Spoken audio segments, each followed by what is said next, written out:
Om Shanti. Spark audio book का नाम है रिपीट। पार्ट 1। अव्यक्त वाणी 20 दिसंबर 1969। कोई भी डायरेक्शन कभी भी किसी भी रूप से कहाँ के लिए भी निकले और कितने समय भी निकल सकता है। 1 सेकंड में तैयार होने का डायरेक्शन भी निकल सकता है। तो ऐसे एवरेडी सभी बने हों। जैसे अशुद्ध प्रवृत्ति को छोड़ने के लिए कोई बात सोचे क्या? जेवर, कपड़े, बाल बच्चे आदि कुछ भी नहीं दिखाना, तो यह जैसे पवित्र प्रवृत्ति है। इसमें फिर यह बातें देखने की क्या आवश्यकता है? आगे सिर्फ स्नेह में थे। स्नेह से यह सभी किया, ज्ञान से नहीं। सिर्फ स्नेह ने ऐसा एवरेडी बनाया। अब स्नेह के साथ शक्ति भी है। स्नेह और शक्ति होते हुए भी फिर इसमें एवरेडी बनने में देरी क्यों? जैसे शुरू में ऐलान निकला कि सभी को इस घड़ी मैदान में आना है, वैसे अब भी रिपीट जरूर होना है, लेकिन भिन्न भिन्न रूप में। ऐसे नहीं कि बाप दादा भविष्य को जान करके आप सभी को ऐलान देवे और आप इस सर्विस के बंधन में भी अपने को बांधे हुए रखो। बंधन होते हुए भी बंधन में नहीं रहना है। कोई भी आत्मा के बंधन में आना यह निर्बंधन की निशानी नहीं है। इसलिए सभी को एक बात पास विद ऑनर्स की पास करनी है। जो बातें आपके ध्यान में भी नहीं होंगी, स्वप्न में भी नहीं होंगी, उन बातों का ऐलान निकलना है। और ऐसे पेपर में जो पास होंगे वही पास विद ऑनर्स होंगे। अव्यक्त वाणी 27 जुलाई 1970। 1 सेकंड में अपने को बदल सकते हैं। मुश्किल तो कुछ भी हो नहीं सकता। और जो निमित्त बने हुए हैं उन्हों को मदद भी बहुत अच्छी मिलती है। पांडव सेना तो कल्प पहले की प्रसिद्ध है ही। पांडवों के कर्तव्य का यादगार तो प्रसिद्ध है। जो कल्प पहले हुआ है वह सिर्फ अभी रिपीट करना है। अव्यक्त वाणी 26 जनवरी 1970। मंथन करने के लिए तो बहुत खजाना है। इसमें मन को बिजी रखना है। समय की रफ्तार तेज है व आप लोगों के पुरुषार्थ की रफ्तार तेज है। अगर समय तेज चल रहा है और पुरुषार्थ ढीला है तो उसकी रिजल्ट क्या होगी? समय आगे निकल जाएगा और पुरुषार्थी रह जाएंगे। समय की गाड़ी छूट जाएगी, सवार होने वाले रह जाएंगे। समय की कौन सी तेज देखते हो? समय में बीती को बीती करने की तेज है। वही बात को समय फिर कब रिपीट करता है? तो पुरुषार्थ की जो भी कमियां हैं उसमें बीती को बीती समझ आगे हर सेकंड में उन्नति को लाते जाओ, तो समय के समान तेज चल सकते हो। समय तो रचना है ना। रचना में यह गुण है तो रचयिता में भी होना चाहिए। ड्रामा क्रिएशन है तो क्रिएटर के बच्चे आप होना। तो क्रिएटर के बच्चे क्रिएशन से ढीले क्यों? इसलिए सिर्फ एक बात का ध्यान रहे कि जैसे ड्रामा में हर सेकंड अथवा जो बात बीती जिस रूप से बीत गई वह फिर से रिपीट नहीं होगी। फिर रिपीट होगी 5000 वर्ष के बाद। वैसे ही कमजोरियों को बार बार रिपीट क्यों करते हो? अगर यह कमजोरियां रिपीट ना होने पाए तो फिर पुरुषार्थ तेज हो जाएगा। जब कमजोरी समेटी जाती है तब कमजोरी की जगह शक्ति भर जाती है। अगर कमजोरियां रिपीट होती रहती हैं तो शक्ति नहीं मिलती है। इसलिए जो बीता सो बीता। कमजोरी की बीती हुई बातें फिर संकल्प में भी नहीं आनी चाहिए। अगर संकल्प चलते हैं तो वाणी और कर्म में आ जाते हैं। संकल्प में ही खत्म कर देंगे तो वाणी और कर्म में नहीं आएंगे। फिर मन, वाणी, कर्म तीनों शक्तिशाली हो जाएंगे। बुरी चीज को सदैव फौरन ही फेंका जाता है, अच्छी चीज को प्रयोग किया जाता है। तो बुरी बातों को ऐसे फेंको जैसे बुरी चीज को फेंका जाता है। फिर समय पुरुषार्थ से तेज नहीं जाएगा। समय का इंतजार आप करेंगे तो हम तैयार बैठे हैं। समय आए तो हम जाएं, ऐसी स्थिति हो जाएगी। अगर अपनी तैयारी नहीं होती है तो फिर सोचा जाता है कि समय थोड़ा हमारे लिए रुक जाए। अव्यक्त वाणी 24 मई 1971। दिल वाला मंदिर है तपस्वी कुमार और तपस्वी कुमारियों का यादगार। और सदैव नशे में स्थित रहने का यादगार कौन सा है? अचल घर। सदैव उस नशे में रहने से अचल अडोल बन जाएंगे। फिर माया संकल्प रूप में भी हिला नहीं सकती, ऐसे अचल बन जाएंगे। यादगार है ना कि रावण संप्रदाय ने पांव हिलाने की कोशिश की लेकिन जरा भी हिला ना सके। ऐसा नशा रहता है कि हमारा यादगार है कि समझते हो यह बड़े बड़े महारथियों का यादगार है, यह मेरा यादगार है। ऐसा निश्चय बुद्धि बनने से विजय अवश्य प्राप्त हो जाती है। यह कभी भी नहीं सोचो कि यह कोई और महारथियों का है, हम तो पुरुषार्थी हैं। अगर निश्चय में स्वरूप की स्मृति में ही कमजोरी होगी तो कर्म में भी कमजोरी आ जाएगी। तो सदैव हर संकल्प निश्चय बुद्धि का होना चाहिए। कर्म करने के पहले यह निश्चय करें कि विजय तो हमारी हुई पड़ी है। अनेक कल्प विजयी बने हो। जब अनेक कल्प अनेक बार विजयी बन विजय माला में पिरोने वाले, पूजन होने वाले बने हो तो अब वह रिपीट नहीं करेंगे। वही बना हुआ कर्म दोबारा रिपीट करना है।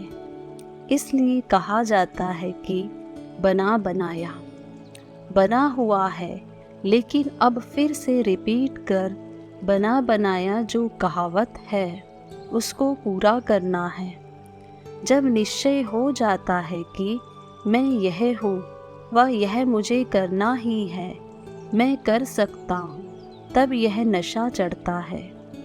निश्चय नहीं, नशा भी नहीं चढ़ता और निश्चय के नशे की स्थिति के सागर में लहराते रहेंगे। अव्यक्त वाणी 30 मई 1971। सुनते तो सभी इकट्ठे हैं, प्रॉपर्टी तो सभी को एक जैसी एक ही समय इकट्ठी मिलती है। जो मनन करके उस दी हुई प्रॉपर्टी को अपना बनाते हैं उसको क्या होता है? कहावत है ना, अपनी घोट तो नशा चढ़े। अभी सिर्फ रिपीट करने का अभ्यास है, मनन करने का अभ्यास कम है। जितना जितना मनन करेंगे अर्थात प्रॉपर्टी को अपना बनाएंगे तो नशा होगा। अव्यक्त वाणी 9 अक्टूबर 1971। देवियों का पूजन चुपचाप नहीं करेंगे, जोर शोर से करते हैं। तो अब शक्तियों को ललकार और गर्जना करनी चाहिए अपने सिद्धांतों को सिद्ध करने में, तब सिद्धि को प्राप्त करेंगे। जब रिवाजी आत्माएं भी निर्भय होकर अपने सिद्धांत को सिद्ध करने का कितना पुरुषार्थ करती हैं, तो आप लोगों को सिद्धांतों को सिद्ध करने का कितना जोश होना चाहिए। आप वायुमंडल के होश में आ जाते हो। आदि का पाठ फिर अंत में गुह्य और गोपनीय रूप से रिपीट करना है। रिवाजी करामात दिखाने वालों को देखो, खुमारी कितनी होती है। अंदर में समझते हैं कि यह अल्पकाल का है, फिर भी खुमारी कितनी रखती हैं। लेकिन जो सत्य कुमारी है वह कमालियत दिखा सकती है। अव्यक्त वाणी 27 फरवरी 1972। जैसे गुरुओं पास व पंडितों के पास जाते हैं तो वह तिलक लगाते हैं। यहाँ भी आने से ही, बच्चे बनने से ही पहले पहले स्वस्मृति द्वारा सदा विजयी बनने का तिलक बाप दादा द्वारा लग ही जाता है। इसलिए पंडित भी तिलक लगा देते हैं। सभी रस्म ब्राह्मणों द्वारा ही अब चलती है। ब्राह्मणों का पिता रचयिता तो साथ है ही। बच्चे शब्द ही बाप को सिद्ध कर देता है। बलिहारी जाने वाले की हार नहीं होती है। स्मृति समर्थी को लाती है और समर्थी में आने से ही कार्य सफल होते हैं।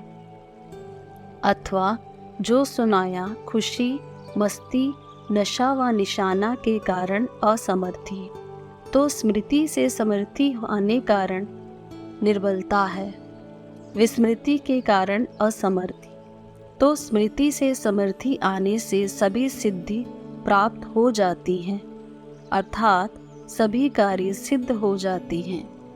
स्व से भी सिद्धि प्राप्त हो जाती है, अर्थात सभी कार्य सिद्ध हो जाते हैं। स्व स्मृति में रहने वाला जो भी कार्य करेगा व जो भी संकल्प करेगा, उसमें उसको सदा निश्चय रहता है कि यह कार्य व यह संकल्प सिद्ध हुआ ही पड़ा है। अर्थात ऐसा निश्चय बुद्धि अपनी विजय व सफलता निश्चित समझकर चलता है। निश्चय ही है जो ऐसे निश्चित सफलता समझकर चलने वाले हैं, उनकी स्थिति कैसी रहेगी, उनके चेहरे में क्या विशेष झलक दिखाई देगी। निश्चय तो सुनाया कि निश्चय होगा, विजय हमारी निश्चित है, लेकिन उनके चेहरे पर क्या दिखाई देगा। जब विजय निश्चित है तो निश्चिंत रहेगा ना, कोई भी बात में चिंता की रेखा दिखाई नहीं देगी। ऐसे निश्चय बुद्धि, विजयी, निश्चित तथा सदा निश्चिंत रहने वाले। अगर नहीं तो निश्चय बुद्धि 100% कैसे कहेंगे। 100% निश्चय बुद्धि अर्थात निश्चित विजयी और निश्चिंत। अब इससे अपने आप को देखो कि 100% सभी बातों में निश्चय बुद्धि है। सिर्फ बाप में निश्चय को भी निश्चय बुद्धि नहीं कहा जाता। बाप में निश्चय बुद्धि साथ साथ अपने आप में भी निश्चय बुद्धि होनी चाहिए। और साथ साथ जो भी ड्रामा के हर सेकंड की एक्ट रिपीट हो रही है, उसमें भी 100% निश्चय बुद्धि चाहिए। इसको कहा जाता है निश्चय बुद्धि। जैसे बाप में 100% निश्चय बुद्धि होना, उसमें संशय की बात नहीं, सिर्फ एक में पास नहीं होना है। अपने आप में भी इतना ही निश्चय होना चाहिए कि मैं वही कल्प पहले वाली, बाप के साथ पाठ बजाने वाली श्रेष्ठ आत्मा हूँ। और साथ साथ ड्रामा के हर पार्ट को भी इसी स्थिति से देखें कि हर पार्ट मुझ श्रेष्ठ आत्मा के लिए कल्याणकारी है। जब यह तीनों प्रकार के निश्चय में सदा पास रहते हैं, ऐसे निश्चय बुद्धि ही मुक्ति और जीवन मुक्ति में बाप के पास रहते हैं। ऐसे निश्चय बुद्धि को ही अपने आप में वहाँ पाठ में कब क्वेश्चन उठता है, निश्चय बुद्धि को कब क्वेश्चन नहीं उठता। क्यों क्या की भाषा निश्चय बुद्धि की नहीं होती। क्यों के पीछे क्यों लगती है, तो क्यों में भक्त ठहरते ज्ञानी नहीं। आपके आगे तो क्यों लगनी है ना, क्यों में इंतजार करना होता है। इंतजार की घड़ियां अब समाप्त हुई, इंतजार की घड़ियां हैं भक्तों की। ज्ञान अर्थात प्राप्ति की घड़ियां, मिलन की घड़ियां। ऐसी निश्चय बुद्धि होना, ऐसे निश्चय बुद्धि आत्माओं की यादगार यहाँ ही दिखाई हुई है। अपनी यादगार देखी है, अचल घर देखा है, जो सदा सर्व संकल्पों सहित बाप दादा के ऊपर बलिहार हैं। उन्हों के आगे माया कब वार नहीं कर सकती। ऐसे माया के वार से बचे हुए रहते हैं। बच्चे बन गए तो बच गए, बच्चे नहीं तो माया से भी बच नहीं सकते। माया से बचने की युक्ति बहुत सहज है। बच्चे बन जाओ, गोदी में बैठ जाओ तो बच जाएंगे। अव्यक्त वाणी 18 जुलाई 1972। यादगार बनने के लिए याद में रहकर कर्म करो। जैसे बाप को देखो कि याद में रहते हुए कर्म करने से ही कर्म आज सभी के दिल में यादगार बन गया है ना। ऐसे ही अपने कर्मों को भी विश्व के सामने यादगार रूप बनाओ। यह तो सहज है ना। जब निश्चय है कि यह सभी अनेक प्रकार के यादगार हमारे ही हैं, तो किए हुए अनेक बार के श्रेष्ठ कर्म व यादगार स्वरूप अब फिर से रिपीट करने में मुश्किल होती है क्या। कल्प कल्प के किए हुए को सिर्फ रिपीट करना है। तो मास्टर त्रिकालदर्शी बन अपने कल्प पहले के यादगार को सामने रख, फिर से सिर्फ रिपीट करो। इस स्मृति के पुरुषार्थ में सदा रहते आए हो, तो अब क्या मुश्किल है। माया अब तक भी इस स्मृति में ताला लगाती है। जब ताला लग जाता है तो क्या बना देती है, बेताला। सभी के ताले खोलने वाले भी बेताले बन जाते हैं। यह स्मृति को ताला क्यों लगता है। अपने लक को भूल जाते हो तो लॉक लग जाता है। अगर लक को देखो तो कभी भी लॉक नहीं लग सकता है। तो लॉक की चाबी कौन सी है। अपने आप को लकी समझो, लवली भी हो और लकी भी हो। अगर लक को भूल करके सिर्फ लवली बनते हो तो भी अधूरे रह जाते हो। लवली भी हो और लकी भी हो, यह दोनों ही स्मृति में रहने से कभी माया का लॉक नहीं लग सकता। इसलिए अपने कल्प पहले के यादगारों को फिर से याद में रहकर रिपीट करें। अव्यक्त वाणी 2 अगस्त 1972। योग अर्थात याद की शक्ति द्वारा ऑब्जेक्ट प्राप्त होनी चाहिए। वह जो भी संकल्प करेंगे वह समर्थ होगा, और जो भी कोई समस्या आने वाली होगी उनका पहले से ही योग की शक्ति से अनुभव होगा कि यह होने वाला है। तो पहले से ही मालूम होने कारण कभी भी हार नहीं खाएंगे। ऐसे ही योग की शक्ति द्वारा अपने पिछले संस्कारों का बोझ खत्म होता है। कोई भी संस्कार अपने पुरुषार्थ में विघ्न नहीं बनेगा। जिसको नेचर कहते हो वह भी विघ्न रूप नहीं बनेंगे पुरुषार्थ में। तो जिस सब्जेक्ट की जो ऑब्जेक्ट है वह अनुभव होनी चाहिए। ऑब्जेक्ट है तो इसका परिणाम रिस्पेक्ट जरूर मिलेगी। आपके मुख से जो भी शब्द रिपीट करेंगे वह जो भी प्लान बनाएंगे वह समर्थ होने कारण सभी रिस्पेक्ट देंगे। अर्थात जो भी एक दो को राय देते हैं उस राय को सभी रिस्पेक्ट देंगे क्योंकि समर्थ है। इस प्रकार हर सब्जेक्ट को देखो। अव्यक्त वाणी 19 सितंबर 1972। अपने को महावीर समझते हो ना, महावीर कभी भी किसी मजबूरी को मजबूरी नहीं समझेंगे। एक सेकंड में मजबूती के आधार से मजबूरी को समाप्त कर देते हैं। ऐसे ही अंगद समान अपनी बुद्धि रूपी पाँव को एक बाप की याद में स्थित करना है जो कोई भी हिला ना सके। कल्प पहले भी ऐसे ही बने थे ना, याद आता है जब कल्प पहले ऐसे बने थे तो वही पाठ रिपीट करने में क्या मुश्किल है। अनेक बार किए हुए पाठ को रिपीट करना मुश्किल होता है तो आप बहुत बहुत पद्म भाग्यशाली हो।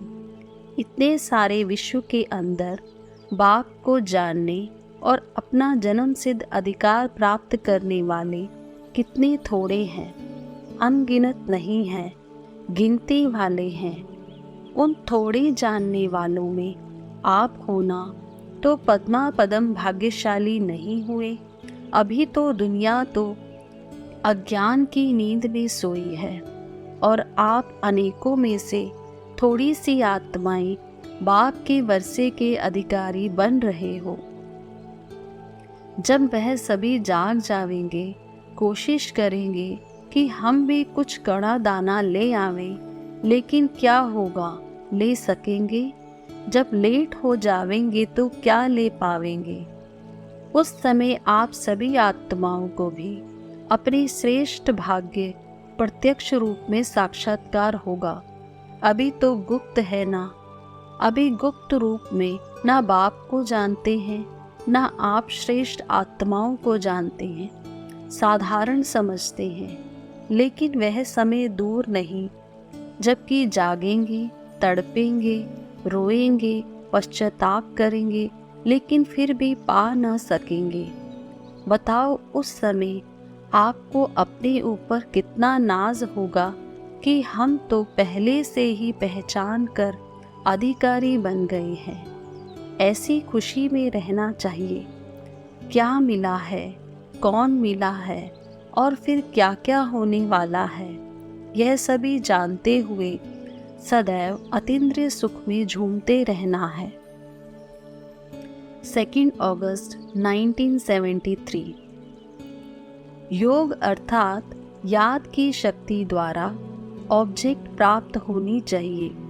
वह जो भी संकल्प करेंगे वह समर्थ होगा और जो भी कोई समस्या आने वाली होगी उनका पहले ही योग की शक्ति से अनुभव होगा कि यह होने वाला है, तो पहले से ही मालूम होने के कारण वे कभी हार नहीं खाएंगे।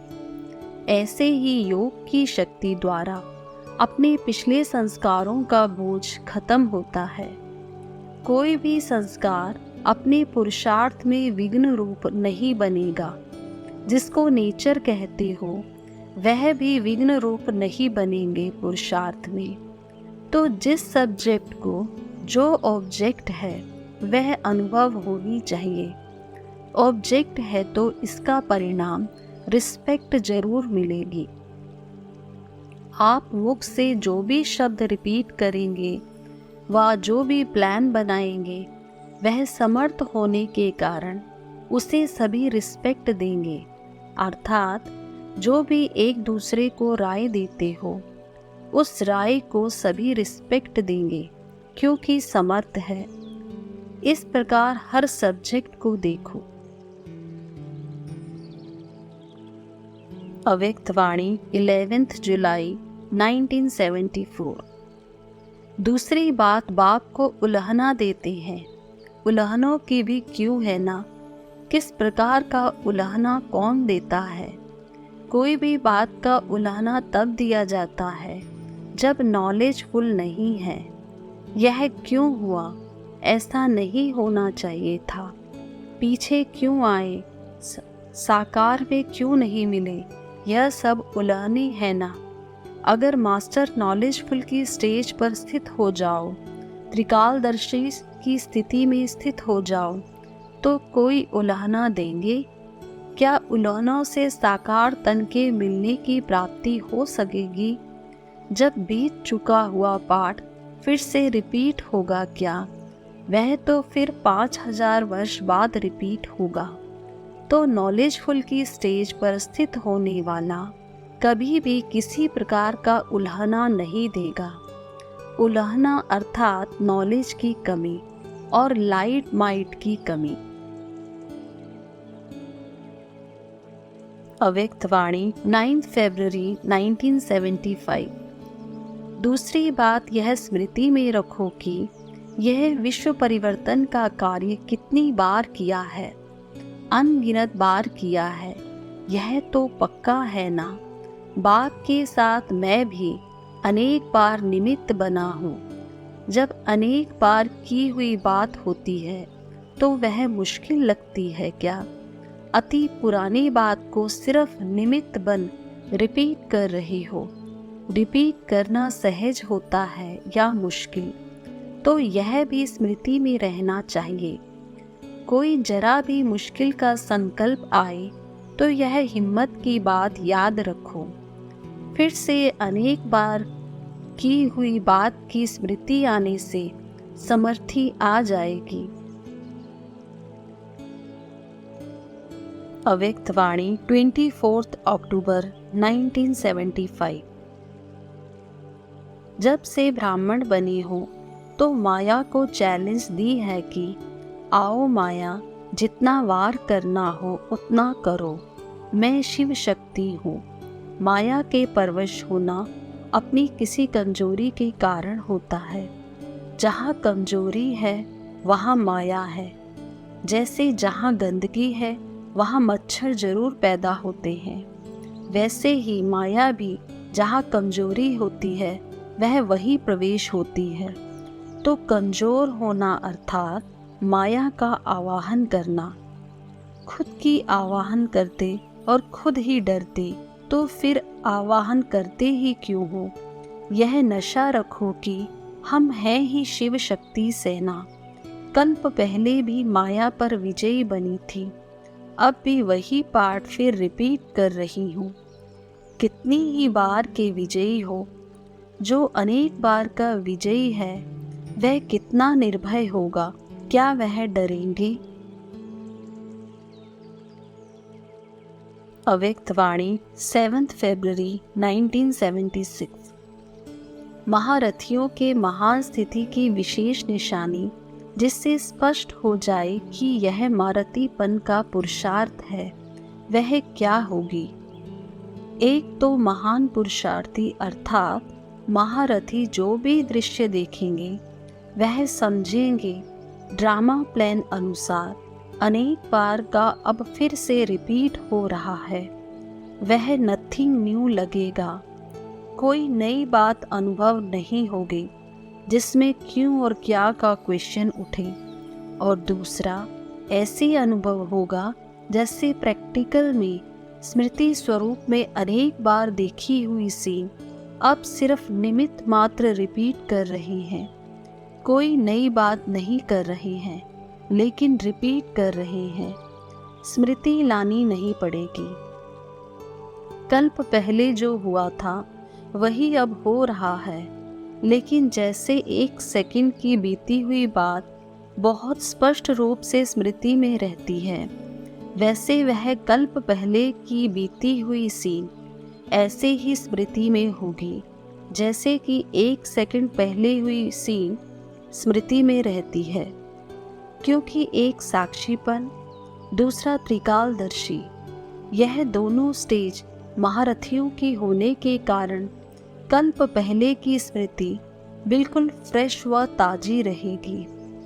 इसलिए नथिंग न्यू। और दूसरा क्या होगा? कोई भी कितनी भी विकराल रूप की परिस्थिति हो, या बड़े रूप की समस्या हो, लेकिन अपनी स्टेज ऊंची होने के कारण वह बिल्कुल छोटी लगेगी। बड़ी बात अनुभव नहीं होगी और ना विकराल अनुभव होगी।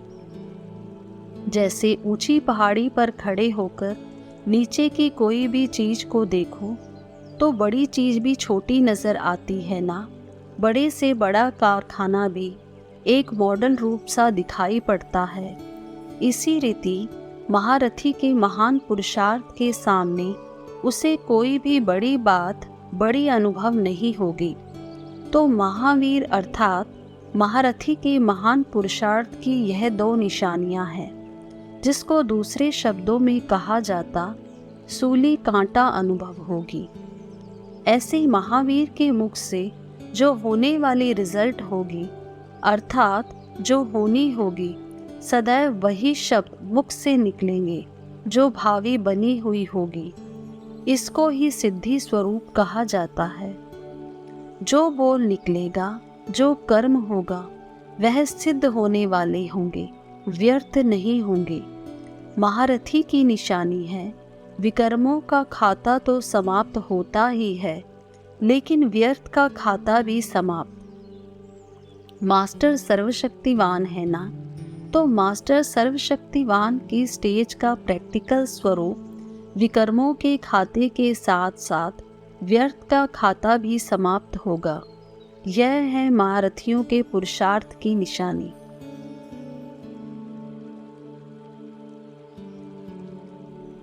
ओम शांति।